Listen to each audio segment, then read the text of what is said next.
Coming to you from Dynatrace Perform in Las Vegas, it's Pure Performance.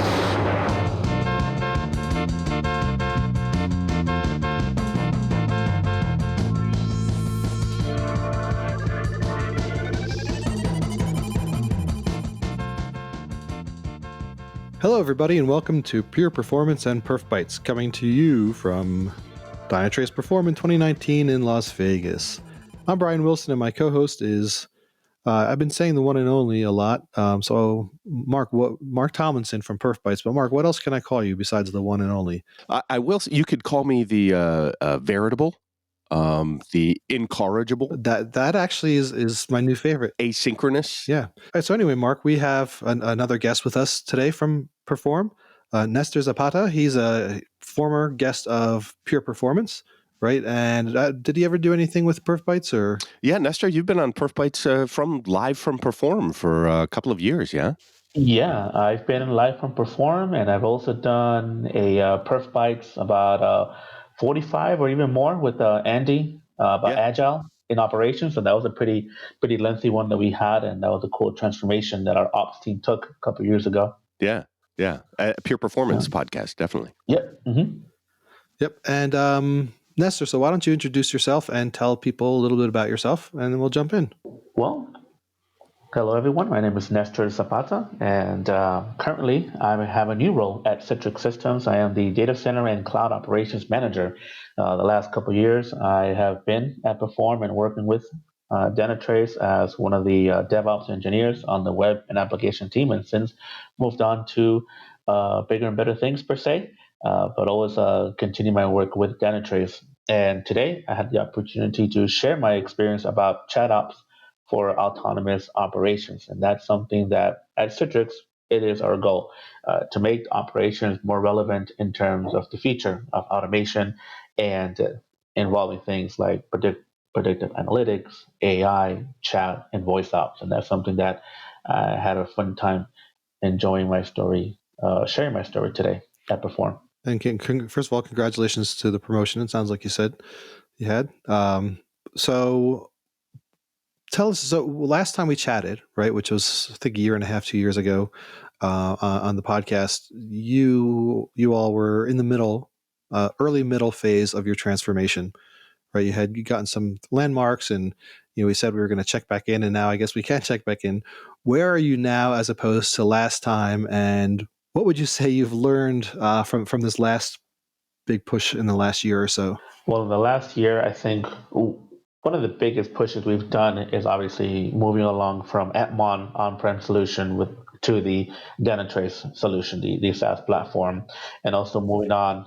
We did explore synthetics. We did start off with classic synthetics, and now obviously making that push to making all the synthetics go through our Dynatrace platform. So that was huge for us because with that transformation, we were able to dive in and peek at things like AI and analytics that were not available to us before, more robust information, more deeper drill downs. Not only as an IT organization, we were able to be successful at getting, but also the business was able to benefit from because they saw how their application, how their business were being impacted as well. And with Dynatrace, we were able to do quicker deployments, and now we even got to the point of trusting the data from Dynatrace and including automated deployments. Now our deployments in pre-production and in QA went from a ServiceNow ticket to a person manually going into Jenkins. Now all of that was done by a single ticket in Snow or ServiceNow. And then we moved on even further when we can test the data from Dynatrace and pull it back into our Slack channel. We incorporated what we call a Slack bot called Ultron. I don't know why we named it the evil nemesis of the Avengers, but to save our operational world, but that's what it's called. That's cool. And so Ultron does, and as you were, if you were able to see my session today, you saw the clips of Ultron working hand in hand with both Jenkins, Atom, another Slack bot, and our Dynatrace solution as well. So basically, if somebody goes into Slack, tells Ultron to deploy, it deploys the latest code. Ultron goes out to Jenkins deploys it, checks out Dynatrace, checks out whatever things need to be done. If it failed anything on the DT side, it will come back into the Slack channel and say, hey, engineers, it failed because it did not pass this, or this threshold was blown, and you have to redeploy or you have to check it out before I move it on to pre-production. So it's not just eliminating the time that our engineers were spending doing deployments, but also preventing bad code from moving into pre-production, which of course led into much cleaner code coming into our official production environment. So reducing the amount of time we had to do root cause analysis and troubleshootings of that nature. And that obviously gave us faster deployment times, fully automated pre-prod, and increased automation because we were able to get the data from Dynatrace, trusting it and bubbling it up to our business users. Wow. So I have two thoughts here I wanted to touch on. Number one, I know two reasons why you named it Ultron. Number one, because it sounds really, really cool to say Ultron deployed. It does. Right? It You have does, Ultron yes. working for It you. does. And also, I think you're a unifier, right? So you have Ultron working for the good now, which is a good thing to have, and it's doing a good thing. So That's good. Ultron is no longer evil. So I wanted to try to pull like a little Andy Grabner here and do a really quick summary of what you did there, because I kind of think I heard this, and I want to know if I hear this right. It sounds like since we last talked, your pipeline has matured amazingly, right? You finished kind of all the pieces of it, and also that transition from moving from Atmon to Dynatrace then allowed you to plug Dynatrace much more completely into all different aspects of the pipeline, not just for monitoring data, but for helping with the control flow and everything else that really put the finishing touches on that pipeline. It's obviously not the pipeline itself, but it makes it, it polished it, it made it much more functional, much more autonomous.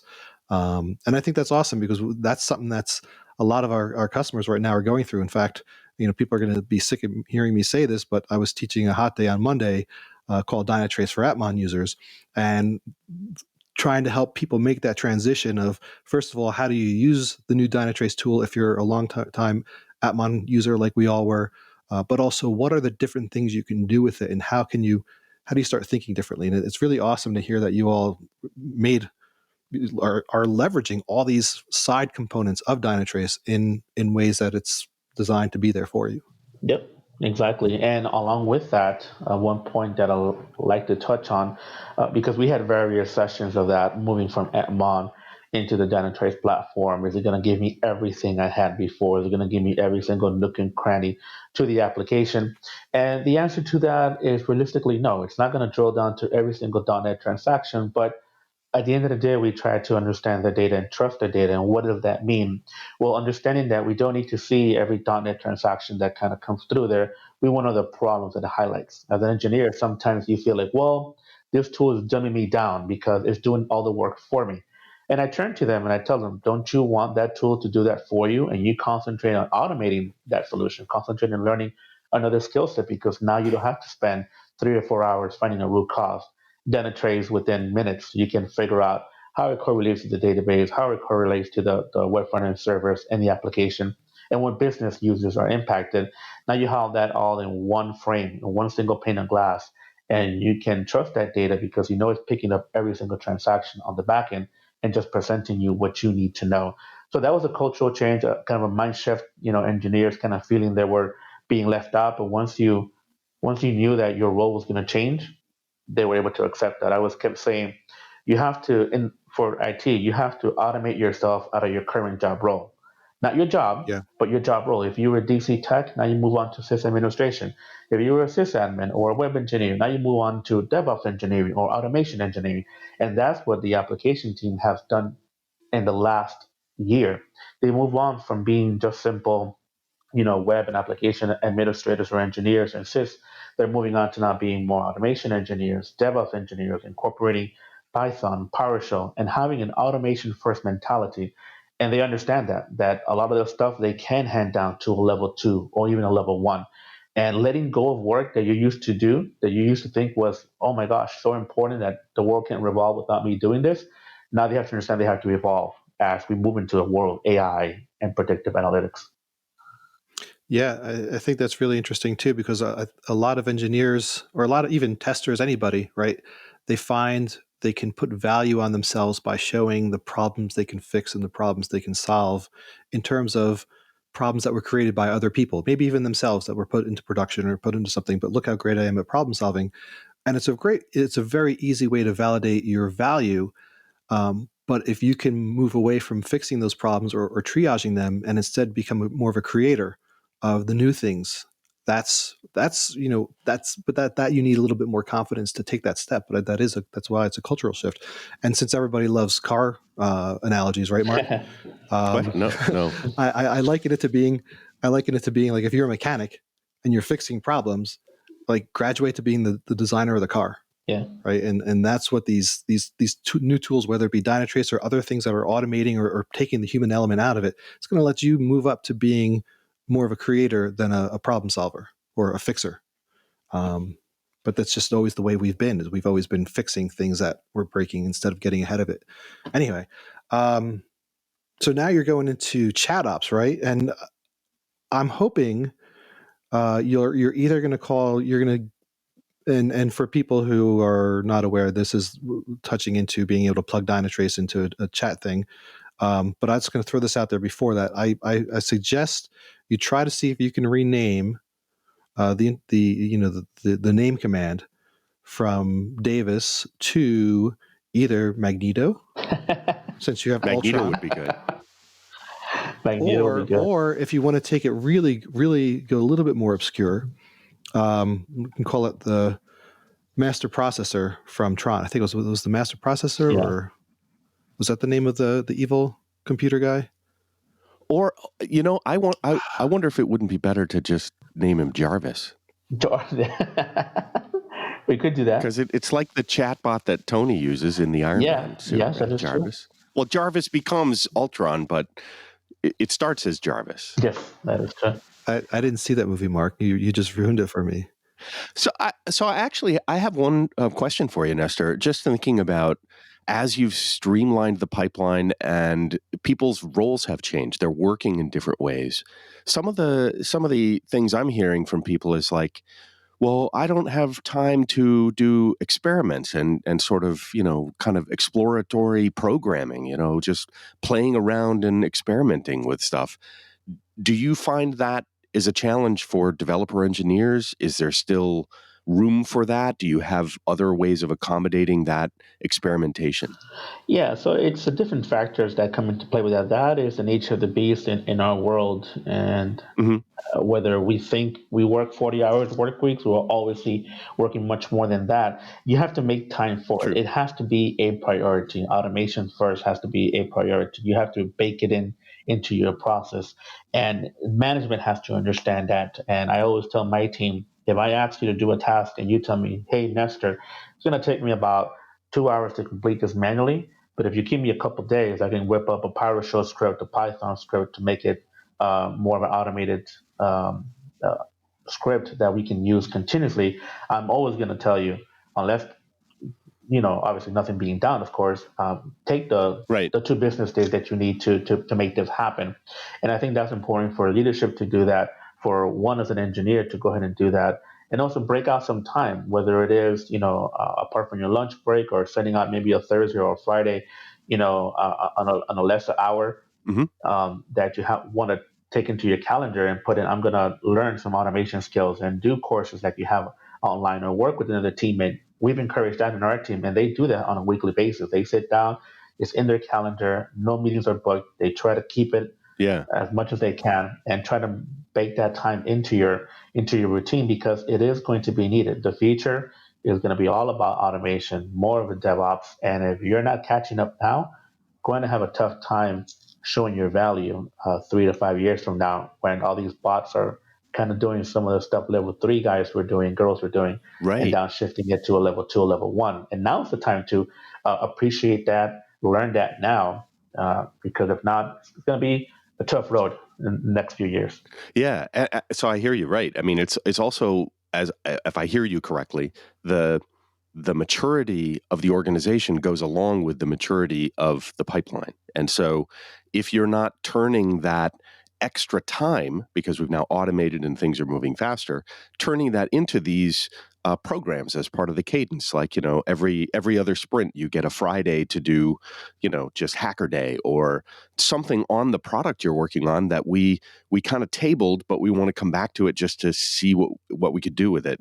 And you program that into your schedule or into the cadence that you have. That's what I see, people, if you miss out on that, then you'll just go faster and faster and almost burn people out, or you'll be missing out on those other investments, I think. Yes, exactly. Take that time out, know how much time you save, and then shave off some of that. If you saved, 2 hours a week because of a process was automated and that took you a couple months, Yeah. well, out of those 2 hours, take 30, 45, maybe an hour into that week and incorporate it. You're still going to be in the office. You're still going to be doing Right. things. So now make some productivity out of Yeah. it, of course.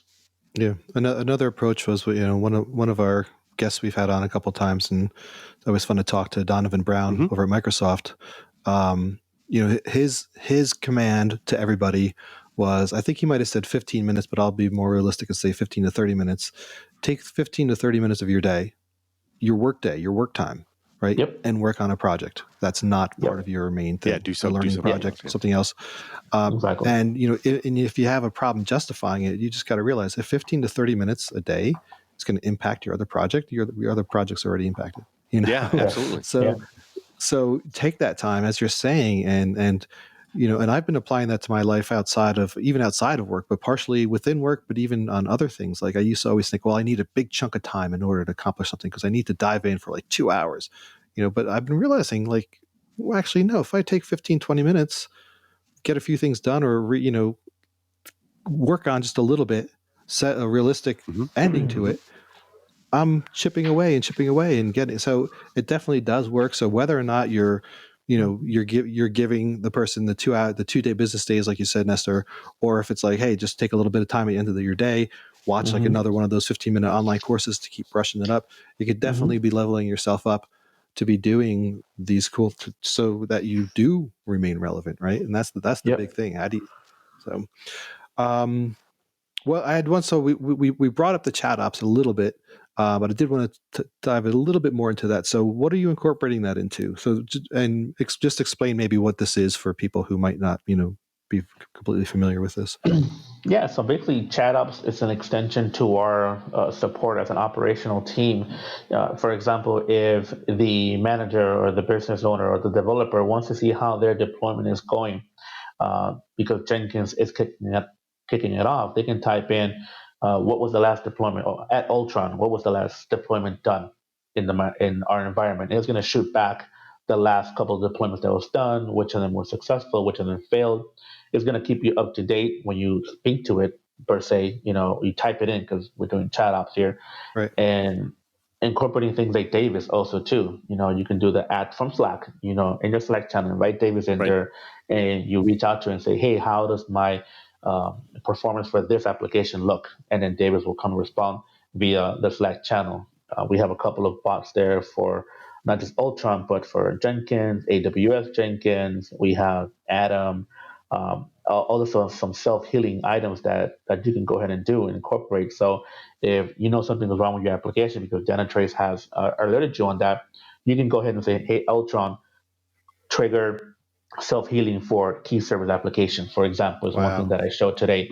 And it's going to go into this Azure key service. It's going to go to the API. It's going to shut it down, restart it node by node, how it should be done, and then put it back on. So that's something that was done on a script that you have to log in to go to Jenkins. But now you can go straight from our Slack channel and tell Jenkins there and say, hey, hashtag kick off this issue. But we took it a step further. Now, based on, you could still trigger it manually, but now we have this bot looking out for these issues of the login failures. Because Dynatrace and Synthetics are baked in now, you can go back and say, hey, the bot, have already triggered the self-healing for key servers on node 13 or node 15. Right. And it lets you know what it's done on its own. So you could do it manually, or it could do it on an automated fashion because of the AI built in between Dynatrace and our bots. And then it all shows up in the Slack channel. So there's nobody missing from the DL. There's nobody not aware of what's going on. You don't have to worry about this, and you'll see the screenshots that in the replay, or if you were in my presentation today, that it'll say 1 o'clock in the morning, 2:51 in the morning, things like that. are things that we're trying to incorporate. And our global team is able to go in there, keep us up to date. So when we come in the morning, we can see what the bots did, or we can see what our team did and take it from there and not have to take up time from our Kanban meeting every morning. That's only 15 minutes. And not have to worry about that. We already have somebody assigned that's being taken care of, or we'll get the root cause analysis later on in the day. That's not boggling down our current work stream. And that's made us more efficient to date. Yeah, and efficient, but also easier to manage the workload across the team. Of course. Yeah. Yep. Of course. Yeah. So that's really, I never thought, I never thought about that, right? We've always had, internally, we promote the Davis integration into Slack, right? And I just think, okay, people talk to Davis, and that's the beginning and end of it. This is the first time, and it's my own fault. I didn't think about it, but it's the first time I'm hearing, oh, there are other bots, and you can talk to bot A, then bot B, and bot C, and give them commands. Which that's fascinating to me. I just never thought about that. I don't know why, but that's really, really cool that you have that set up. And the only question I have is, do you ever come in the morning and find Ultron and Davis chatting with each other? Like, hey, Davis, what's going on? Not much, Ultron. Is Davis strong enough to hold an Infinity Stone? I'm not sure. We have not tried that out. Yet. That would be good. Yeah. All right, now we get to the goofy bits. Obviously, we don't have to ask you if you've been in Vegas before, because we've all seen you at Perform before. Yes. Are you spending any extra time? Are you spending any extra time after the conference is over, or are you going straight home? No, I'm going straight home. Unfortunately, my wife couldn't make it out with this trip this time around. If she was here, we would have. We talked about staying through the weekend, but she couldn't make it out. So I'll be staying for the after party that we have going on Wednesday night and Thursday. I head on back. So, but I'll be arriving there. I arrived here. Hopefully we'll get to dance again. You, Andy, and I. Yes. We had a fun little. Actually, no, I think you were just videotaping Andy and I dancing. I was videotaping you guys. Laughing at me, probably laughing at me mostly. I still haven't seen that, so I have no idea what I look like when I'm dancing when I've had a few scotches. It's somewhere out there. I'm sure it is. And then the other question, you kind of talked a lot about these things, but if you had to pick one, what's your performance resolution for the new year? Performance resolution is to automate our production environment and self-healing tool sets the same way our pre-production is. So bake more of the Dynatrace logistics in there, get that synthetic that we have now from Classic moving into that, and triggering things like the logins are going to trigger failures here on this side. And that correlation can trigger a self-healing or let us know what we need to trigger on our side, and have the business utilize our Slack environment to chat with Davis and get more real-time metrics on their environment and their specific applications. But they may not care how the whole environment is working. They just want to concentrate on their subset, so we can trigger that for them, and they won't have to come up to us per se and ask us how's everything looking. They can just chat up and say, hey, at Ultron, at Davis, how is my XYZ environment? And it'll return back the performance of last night or the last 3 hours, and mature that process of self-healing in our production environment. Wow. Yeah. Cool. Yeah. I'll make sure your bosses hear that so they can use that as your performance review at the end of the year. That's awesome. It's awesome what you all are doing. I'm glad to hear it's progressed. I mean, it's progressed a lot since we last talked. That's really awesome. So congratulations for living the dream. Yeah. It's an awesome experience. I'm looking forward to more work, in 2019. Exciting opportunities that we have. All right. I hope you enjoy the rest of your time here in Vegas. All right. Thank you, gentlemen. Appreciate it.